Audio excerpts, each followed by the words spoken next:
Japan, and some family photographs. What is it?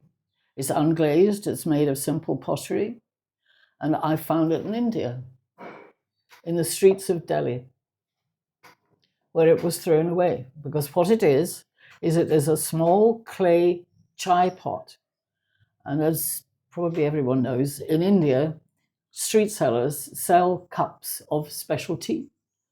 And they serve them in these tiny clay pots, which are thrown by Indian potters. And potters in India, potters like this, who don't glaze stuff and have no equipment other than a rudimentary wheel, just what we call throw off the hump of a great lump of clay. They get a great lump of clay and they sit in the street and they pedal away, spinning the thing round, and then they cone it up to the top, and then at the top they make this little tiny pot shape and they cut it off. And so from a big lump of clay, they can cut maybe 60 small pots, clay pots, and they sell them for next to nothing to the tea sellers, who in turn, when a passerby comes and wants a cup of tea, they serve them in these clay pots, which the person who buys the tea drinks and then throws the pot into the gutter because it is of no value and it can only be used once. And now, of course, what is happening in India is that because tea sellers in the streets are famous and people regard it as part of the culture of going to India, in the big international airports, they now sell tea in tea machines.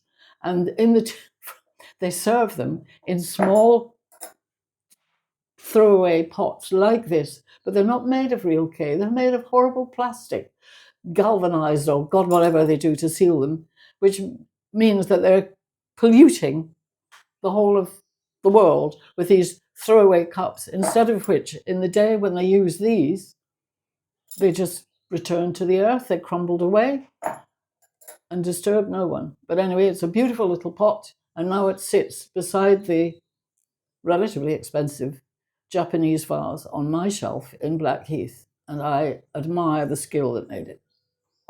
So what do you think on your 87th birthday? So it's 87 years on this planet, and you're a potter, so you love pottery and making things. What does this pot mean to you about, I don't know, the state of the world and the future for your grandchildren? Well, that's a rather grandiose question. I would, first of all, would take exception to calling myself a potter. Of course I'm not a potter, because to me, potting is all about throwing on the wheel, which this epitomizes. And I don't do that because I started too late. And I only go to pottery classes, once a week for approximately 30 weeks in the year and spend 2 or 3 hours doing it. And that's not enough. To learn the skill that this guy, whoever made this pot, had, you would have had to been throwing pots for hours and hours and hours till it becomes second nature. And a real skilled potter like this can toss this out in seconds. And I can't do it. So I'm not a real potter. I'm someone who likes to play at being a potter sometimes.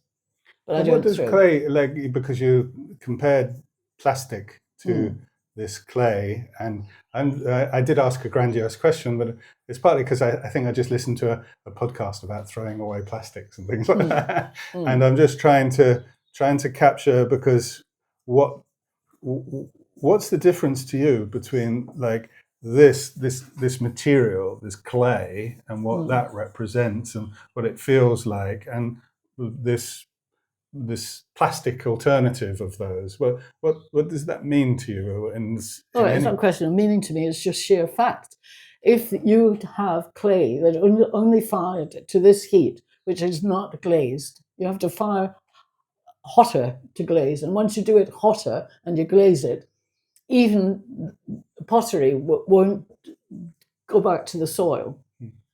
And you can't actually, then say it doesn't affect the world because it will sink back to whatever it is. We're always told as potters, be aware, once you've turned clay into this object and you've glazed it, you've used that resource, and you can use it in different ways, and you can smash it up, and most pottery has what's called what do they call it? It's got a special name, but they crush unglazed pottery up into little bits, and then they put it into grit, or it's not grit, frit, I think it's called, which gives a body to it.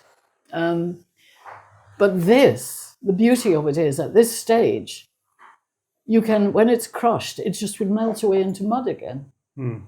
Oh, because it's not been fired in a It's certain not way. been fired or glazed or altered in any kind of radical way. Yeah.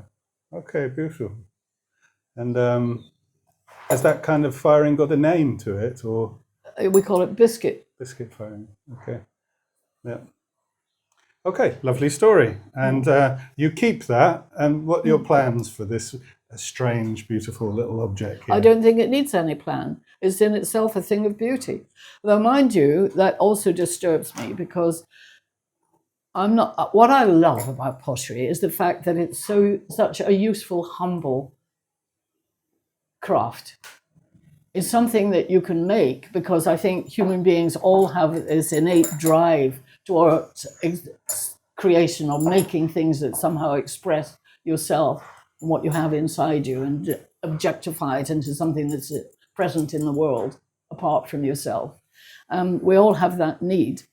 But the trouble is, most of us aren't really competent to produce what's called, another word I hate, art with a capital A. I don't like the word creative and art, because it makes it sound as if it's special and different. It's not special or different. It's a part of the definition of being human. And one of the nice things about making things that can have some aspiration to satisfy your creative instinct, like a pot, is that it doesn't need in the end even to be beautiful, because it has a humble purpose. You can drink out of it, you can eat on it, you can put flowers in it, you can do things with it. Whereas, if you take something like a painting, in our modern world, there are so few places where a painting has a kind of purpose anymore. I hate art galleries. They're zoos for paintings. And, and now even it's with trees and gardens. You go in the centre of London, you go to the top of a high-rise building, and you find they've made a garden on the roof. And everyone says, how wonderful. And you go up there and it's a wonderful garden. But you look over the edge of the roof and you look down as to what is the ground underneath where people walk. And what is there? Paved roads and high-rise multi-story buildings. That roof garden to me is again a zoo for plants.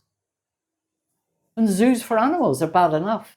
And art galleries are zoos for paintings. We can't do without them, because other than graffiti, the things that people now spray paint on walls, now there are our modern paintings that have a purpose and a place. They're there for a reason, and they couldn't be anywhere else. But a lot of what we produce is art. That's where I love language, because language doesn't have to have a physical place. I hate having to find a physical place for a piece of art.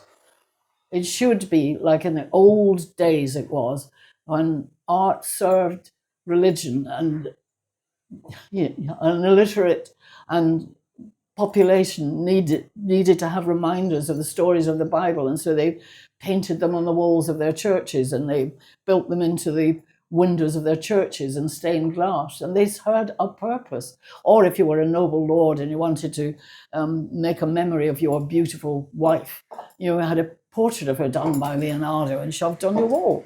That had a purpose, a meaning. So this is a throwaway object, and this is in your But that's what this is. So what are you going to do with it? Let's say when you leave this planet, and is it just for you? This thing, is it a temporary thing? But I'm not the maker. No, but so what are you going to do with it? It's there as a kind of object lesson and a reminder for me, and for anyone who looks at it with what it means to me, if you like, is how beautiful even the simplest things that a human being can produce can be. Something that's not valued by the people that made it or the people that used it. So little given, status, if you like, in their world, that it was to be thrown away in the street. And yet there it is, a perfect little thing. But other objects that you have that you made, let's say, the other pots that you have, you look for homes for them. You look for someone to give it to. Yes, and that they have a purpose. But this purpose. one's different, is it? You're not going to look for a home for this one. No, it has had its home. Right. It's the perfect thing because the person who made it had no difficulty in finding its place in the world, and its place in the world, strangely enough, didn't cause grief to the world like the plastic equivalent now does. You know, So is the this only sadness is that whoever made it didn't get any rewards for that, because to them it was just an easy craft, and they were producing, again, time after time, the same thing. Were they bored? But at least they had a skill. This was a real craftsman that performance produced art that. pottery? Probably, I don't know. But I just like to think of this street person feeding his family by throwing probably 300 of these in a morning, selling them for next to nothing, thinking they were of no value apart from the use that they served to mean that someone was able to drink a small amount of tea in the street. But at least he fed his family with it. It didn't spoil the world, because stamp on it, as of course that would be its fate in the gutters normally, it would return to mud and be washed away. So what does it feel like to be 87? Full of wisdom, that you're desperate to actually, wisdom, I mean, maybe that's one of these other big words that you don't like, but that you've learned something, at least in life. If you've lived that long, you've been forced to learn things because your nose has been rubbed in the realities of this world. And yet you don't have the energy or the enthusiasm to actually do much with all that understanding that you've got. And you're desperate to pass along little tricks and little insights to sort of the young ones who are coming up, who do have a chance to change the world, or at least live their own lives to the best possibility. But then you find you're just a boring old fart, and it's very difficult to make people interested. And you also know, because you remember the old people that were an important part of your life, and that now you remember them and you think, oh, if only I'd remembered accurately what they said. What did they tell me then? And you haven't listened well enough to remember the stories. So now that you're old yourself, you tell the stories again and again and again, because good stories are worth retelling. And you know that the listeners won't understand their value and that they won't remember it. So do you feel in some way disposable now at this age, like this cup? Or do you feel like a porcelain cup? Well, that's what you try and achieve, the feeling that you're disposable, because you still cling to life, because it's still amazing. You still want to.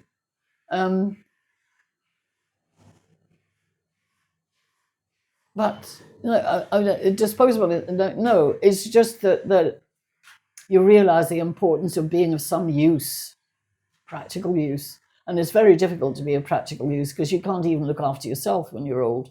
Just getting out of bed is a bit of a bloody effort. So you become a bit of a nuisance. But that's a nice birthday note to end on for the first little video. I don't know about that, but it's a very beautiful little pot, don't you think? Yeah, show it to the camera. Yeah, lovely. And where did you actually pick it up? You went on holiday to India. Do you want to say when that was and who you went with a little bit? Yes, I did. I went about 5 years ago, and I went with my very dear friend, French friend, who became a Buddhist when she worked for UNICEF. Edith. And she just had always wanted to go to northern India to do a tour of the Buddhist sacred places in northern India. And I had a desire to go to India because I had another very dear friend who died, but who was Anglo-Indian. And I had helped her in the latter years of her life put together the story of her family. And her European ancestors had gone out to India at the time of the French Revolution, but obviously had intermarried along the line with Indian women, because to begin with, no European women were out in China, in India. And she and her family came back to this country when, in 1947, when there was the partition between India and Pakistan. And so they came back to this country. and she was full of memories of India and stories of their family, unbelievable stories. For instance, her mother was told her tales of how, when things were really bad in India, with with people being killed and her father, who was in the police force, was asked if he would take particular care of this rabble rouser who was going to speak in their town and city. And they knew that her father, because he was a proper Anglo-Indian, been there for 4 or 5 generations, knew the languages and everything, and was respected by the Indian community as well as the European community, that he would be a good person to look after this guy. And so he had a bit of difficulty, her grandfather, from persuading the grandmother to entertain this guy, because he was seen as a little bit dubious, because he insisted in going around dressed like the poorest of the poor natives. And she wouldn't let him any further than the veranda of their house, because he also wouldn't eat in European fashion. He wanted to eat with his hands and things like that, and she didn't want that in her house. But at the time, my friend's mother was a child and had a temperature. And she ended up on the veranda with the Indian troublemaker. And he was very kind to her and sort of, attended to her and told her what, if a child in his family was suffering from what she was suffering, this is what they would do. And when you learn at the end of that story that the person on the veranda was Gandhi, that's the kind of story she had to tell. They were just unbelievable stories. In fact, another one that comes to mind, which... So who was the little girl that was sick? Her mother. Ah, yeah. And, so anyway, where did I start telling this? Oh, why I ended up in India. Yes, that's why I wanted to go to India, because I had very vivid, almost, I call them memories, although I was never there, because I listened to my friend tell the stories. I helped her write this book of... to record it for her family and for anyone else who wanted to read it. And I found what she had, she had to say so riveting and so amazing. And her memories of that country were just fabulous. So I wanted to go there always sometime just to see for myself. And then Edith coming along and saying she wanted to do the Buddhist bit, etc. So Edith did all the hard work, and she found this amazing travel company that did put together particular, like little safaris, I suppose you could call, for different groups. And the one that they were offering was for a tour of Himalayan villages with a special emphasis on Buddhist monasteries and sacred places, and Dharamsala, where the Dalai Lama was, etc. And because I thought, I don't really, that's the India I want to see, which is the India of my friend's family as well. It wasn't in Delhi or the Calcutta or any of the other. These occurred in her story. They weren't where they lived or where they grew up. It was the other India, that special India. And so we went on this holiday, and the little group that we were with was only about 10 people. So that's also nice about it. And we went to these little mountain villages in northern India. And you'd have been 82 then? You'd have been about 82 then? You said 5 years ago? Yes, something like that. Bit before. It was after your dad died, and he's been dead 11 years. So, I mean, I could find out, but it's... Something like that. Yeah, Edith, tomorrow, she'll tell you when it was. She'll remember these things better than me. But it was fantastic. It was a wonderful experience. So can you remember the exact town or the place that you got that cup? Or it was in one of the main hubs that we went through. I think it might have been even have been Delhi. It was somewhere we passed through on the way, and it was somewhere, some busy town hub, where they had these street sellers selling chai in the streets, and you just found these little things thrown away in the gutters. And I remember noticing it and picking it up. And do we have any pictures of that trip of yours? Did you take any pictures with Edith? I must have done. I can't remember. On your phone, probably. Yeah. Probably. But it's a long time ago. But Edith will undoubtedly have some. Right. I mean, I'm sure I have some somewhere. Yeah. But then I've probably changed my recording equipment since then, so there'll be an old things. And that's the shame now. You don't print off everything. And therefore, when you don't have a print record and you change your piece of equipment, it's gone. Well, we try and find them and preserve them. That's partly what this is, a little birthday present for you, to try and capture those things and preserve them as well. Yeah, maybe. Yes, but it was an amazing. Amazing. Right. Is there something you'd like to say to this little pot before we leave this recording? You can pick it up and say something to it. I think I say to you, Pot. Yes, I think you're a very, very humble thing and a useful thing. And nevertheless, you aspire to a kind of beauty, which is the most anyone can expect to achieve in a life. I think the pot will be very happy with that.